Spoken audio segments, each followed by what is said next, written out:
Hello everyone! Samahan niyo po ako, magluluto tayo ng sinigang na salmon belly. Napakasarap po nito, sabaw pa lang, ulam na. Anyway, umpisahan na po natin ang pagluluto. Nagpakulo na po ako ng tubig and then ilalagay na po natin yung salmon belly.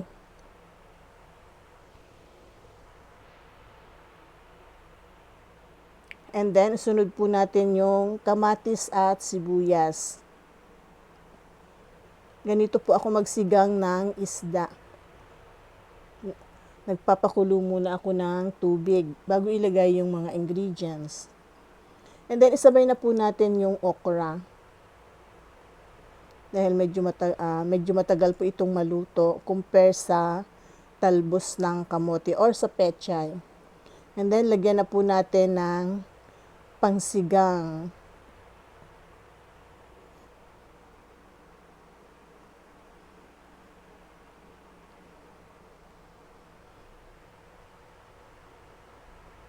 So, tatakpan po muna natin, hatayaan natin kumulo hanggang sa maluto yung isda at okra.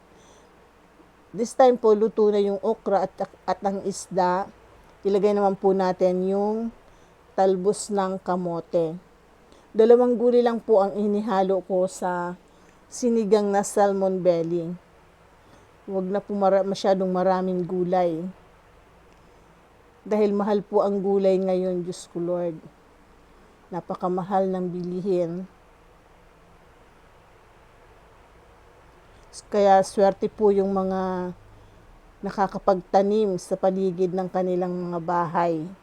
Dahil hindi na sila bumibili ng mga gulay. Anyway, nilagay ko na rin po yung siling haba or your lady finger sili. So, takpan po natin. And ready to serve na po ito mga ka-grandma.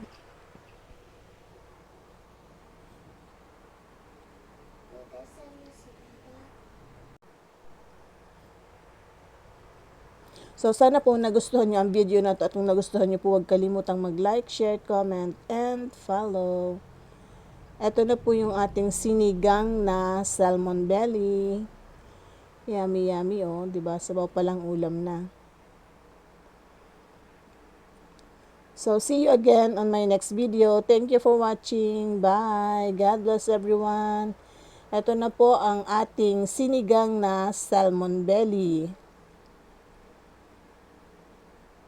O, diba? 2 gulay lang po. Pwede na tayong makapagsigang.